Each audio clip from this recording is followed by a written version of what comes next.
বিসমিল্লাহির রহমানির রহিম। আসসালামু আলাইকুম ওয়া রাহমাতুল্লাহি ওয়া বারাকাতুহু।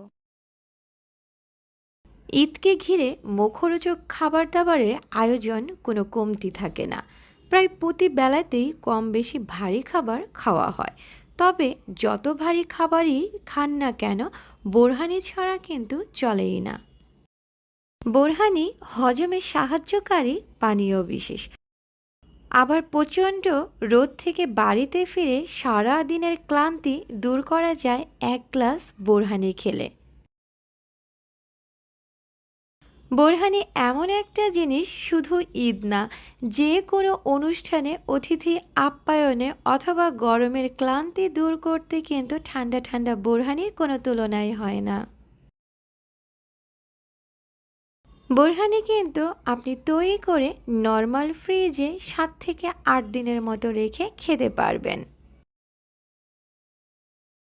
তাই আজকের ঈদ আয়োজনে থাকছে শাহী বোরহানির রেসিপি। ঈদের দিন কিভাবে বাসায় সহজে তৈরি করবেন শাহী বোরহানি, চলুন তাহলে দেখে নেওয়া যাক। প্রথমে আমি এখানে 1 আটি পুদিনা পাতা নিয়েছি। পুদিনা পাতাটা যখন বাজার থেকে কিনবেন তখন একটু দেখে ভালোভাবে কিনবেন যে পাতাগুলো তাজা আছে কিনা।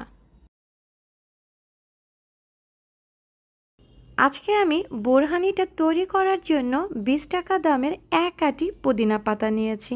আর প্রত্যেকটা পুদিনা পাতা এবার আমি আটি থেকে ছাড়িয়ে নিচ্ছি। পুদিনা পাতার যে নরম ডাঁটাটা আছে সেটা শুদ্ধই কিন্তু নেওয়ার চেষ্টা করবেন। পুদিনা পাতাগুলো এবার আমি ভালোভাবে ধুয়ে পরিষ্কার করে নিয়ে এসেছি। এবার এখানে একটা ব্লেন্ডার নিয়েছি আর এখানে পুদিনা পাতাগুলো দিয়ে দিচ্ছি। যেহেতু আজকে আমি 2 কেজি টক দইয়ের বোরহানি তৈরি করব, যার কারণে কিন্তু এই 1 আটি পুদিনা পাতাই লাগবে। সাথে দিয়ে দিয়েছি 5টা কাঁচামরিচ। আর কাঁচামরিচটা কিন্তু আপনারা বুঝে শুনে দিবেন। যদি খুব বেশি ঝাল হয় সেক্ষেত্রে কিন্তু কমিয়ে দিতে পারেন, আবার যদি একটু ঝাল কম হয় সেক্ষেত্রে বাড়িয়ে দিতে পারেন। সাথে দিয়ে দিচ্ছি 3 টেবিল চামচ পরিমাণ সরিষা, আর আমি কিন্তু চামচটা উঁচু করে করে দিচ্ছি। আপনারা কেউ চাইলে এখানে সাদা সরিষাটাও ব্যবহার করতে পারেন। দিয়ে দিলাম 1 চা চামচ পরিমাণ আস্ত গোলমরিচ, আর দিয়ে দিলাম অল্প পরিমাণ পানি। আমি কিন্তু এখানে কালো গোলমরিচটা নিয়েছি, আপনারা কেউ চাইলে সাদা গোলমরিচটা দিয়েও কিন্তু বোরহানি তৈরি করতে পারবেন। এবার আমি ব্লেন্ডারটা মাত্র 1 মিনিটের মতো চালিয়ে নিয়েছি। দেখুন পুরোপুরি কিন্তু ব্লেন্ড হয়ে গেছে। সরিষাটা খুব ভালোভাবে মিশ হয়ে যাবে আপনি 1 মিনিটের মতো ব্লেন্ডারটা চালালেই। কারো কাছে যদি ব্লেন্ডার না থাকে সেক্ষেত্রে কিন্তু সরিষা এবং কাঁচামরিচটা শিলপাটাতে বেটেও নিতে পারেন। পুরোপুরি কিন্তু ব্লেন্ড হয়ে গেছে। এবার আমি আপনাদেরকে চামচের সাহায্যে উঠিয়ে দেখাচ্ছি যে কতটা মিশ হয়ে গেছে। এবার ব্লেন্ডারের জারটা এক সাইডে রেখে দিচ্ছি। আর একটা সিলভারের বড় হাঁড়ি নিয়েছি, আপনারা কেউ চাইলে বোলও নিতে পারেন। হাঁড়িটা নিলে খুব সুবিধা হয়, আর যেহেতু আমি একটু বেশি পরিমাণ বোরহানি তৈরি করছি যার কারণে একটা বড়সড় হাঁড়ি নিয়েছি। তবে আপনারা যদি কম পরিমাণে বোরহানি তৈরি করেন তাহলে কাচের বোলও নিতে পারেন। এখন আমি এখানে 2 কেজি টক দই দিয়ে দিলাম, আর এই টক দইটা কিন্তু আমি ঘরেই তৈরি করে নিয়েছি। কিভাবে টক দই খুব সহজে ঘরে তৈরি করতে হয় তার ভিডিও কিন্তু আমার চ্যানেলে দেওয়া আছে। আমি আপনাদের সুবিধার জন্য এই ভিডিও ডিসক্রিপশন বক্সে লিঙ্কটা দিয়ে দেব, আপনারা চাইলে দেখে নিতে পারেন। সাথে দিয়ে দিলাম পুদিনা পাতার মিশ্রণটা। এবার দিয়ে দিচ্ছি বিট লবণ 2 টেবিল চামচ পরিমাণ। বোরহানি তৈরি করার ক্ষেত্রে কিন্তু অবশ্যই বিট লবণটা অ্যাড করতে হবে। সাথে দিয়ে দিলাম 1 টেবিল চামচ পরিমাণ ভাজা জিরা গুঁড়া, 1 টেবিল চামচ পরিমাণ ধনিয়া গুঁড়া। সাথে দিয়ে দিচ্ছি চিনি। মিষ্টিটা কিন্তু বুঝে শুনে দিতে হবে।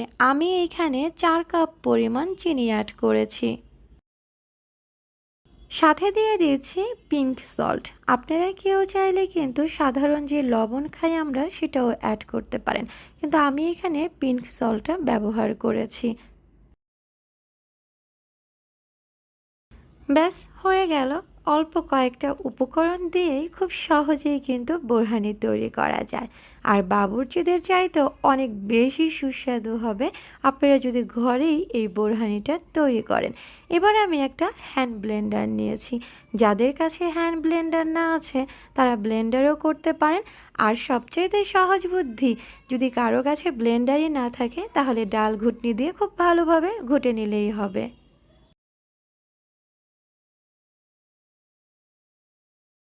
মোটামুটি আমি 2 মিনিটের মতো ব্লেন্ড করে নিচ্ছি। এর চাইতে বেশি সময় ব্লেন্ড করার কোনো দরকার নেই।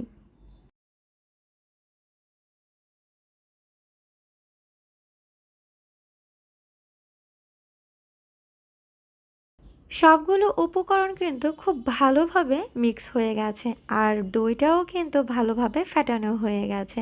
এবার আমি ব্লেন্ডারটা তুলে নিচ্ছি।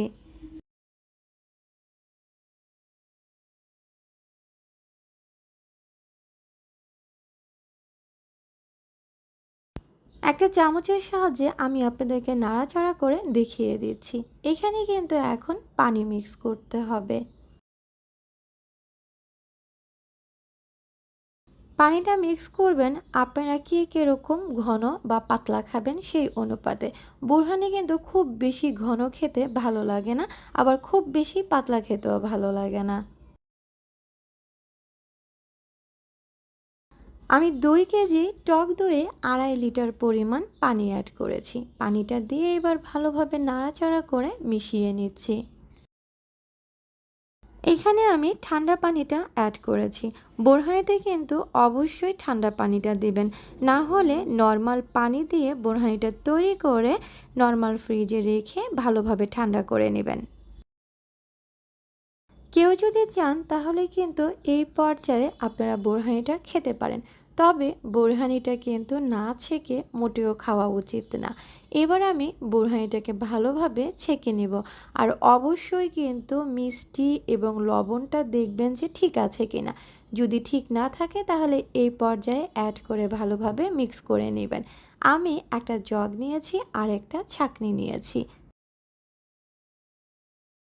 অল্প অল্প পরিমাণে বোরহানি আমি ছেঁকে নিচ্ছি। আপনারা কেউ চাইলে কিন্তু একটা মার্কিন কাপড় বিছিয়ে তার উপরে বোরহানিটা ঢেলে ভালোভাবে চিপে আপনারা চাবাটা ফেলে দিতে পারেন। আমি এখানে ছাঁকনি দিয়েই এই কাজটা করছি।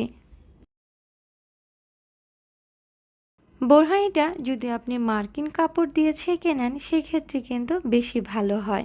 বাবুর্চিরা কিন্তু বোরহানিটা মার্কিন কাপড়ে রেখে ছেঁকে নেয়। আমি কাজটা তাড়াতাড়ি দেখানোর জন্য এভাবে ছেঁকে নিচ্ছি। মার্কিন কাপড় দিয়ে ছাকতে গেলে একটু সময় বেশি লাগে। বোরহানিটা কিন্তু অবশ্যই ছেঁকে নিতে হবে, কারণ এই ছাবাগুলো শুদ্ধ কিন্তু বোরহানি খাওয়া যায় না। যদি আপনারা আমার মতো ছাঁকনি দিয়ে বোরহানি ছাঁকেন সেক্ষেত্রে কিন্তু মাথায় রাখতে হবে ছাঁকনিটা অনেক চিকন ছিদ্রযুক্ত হতে হবে, যাতে করে বোরহানিটা খুব ভালোভাবে ছাঁকা হয়ে যায়। একই পদ্ধতিতে বাদবাকি বোরহানিগুলো আমি ছেঁকে নিচ্ছি। সম্পূর্ণ বোরহানিটাই কিন্তু ছাঁকা হয়ে গেছে। এবার পরিবেশনের পালা। আর পরিবেশনটা কিন্তু একেবারে যার যার ব্যক্তিগত ব্যাপার। বোরহানি পরিবেশনের সময় কিন্তু অবশ্যই বরফের টুকরো দিয়ে পরিবেশন করতে হবে। আমি প্রত্যেকটা জারে বরফের টুকরোগুলো দিয়ে দিচ্ছি আর ছেঁকে রাখা বোরহানিগুলো ঢেলে দিচ্ছি। আপনারা কিন্তু দেখেই বুঝতে পারছেন বোরহানিটা আমি কতটুকু পাতলা বা ঘন রেখেছি। এরকম বোরহানি আমার কাছে খেতে বেশি ভালো লাগে। এর চাইতে পাতলা বা এর চাইতে ঘন খেতে ভালো লাগে না। আর যদি কেউ মনে করেন এটা অনেক বেশি ঘন, সেক্ষেত্রে কিন্তু পরিমাণ মতো পানি অ্যাড করতে পারবেন। আর যদি বোরহানিতে পানির পরিমাণটা বাড়িয়ে দেন সেখানে কিন্তু অবশ্যই চিনি, লবণ এবং মশলাটাও বাড়িয়ে দিতে হবে। উপর দিয়ে আমি পুদিনা পাতা দিয়ে সাজিয়ে দিয়েছি, এটা শুধুমাত্র দেখার সৌন্দর্যের জন্য। বোরহানিটা দেখতেই কিন্তু অসাধারণ লাগছে, আর খেতে তো এর চাইতে অনেক বেশি সুস্বাদু। ঘরেই তৈরি হয়ে গেল ঝটপট শাহী বোরহানি। আশা করি এই বোরহানির রেসিপিটা আপনাদের কাছে একটু হলেও ভালো লেগেছে ইনশাল্লাহ। যারা নাকি একেবারে বোরহানি তৈরি করতে পারেন না, তারা কিন্তু এই ভিডিওটা দেখে বাসায় ট্রাই করতে পারেন। আজকে তাহলে এখানেই বিদায় নিচ্ছি। আবার দেখা হবে সামনে যে কোনো আরেকটা নতুন ভিডিওতে। সে পর্যন্ত আল্লাহ হাফেজ।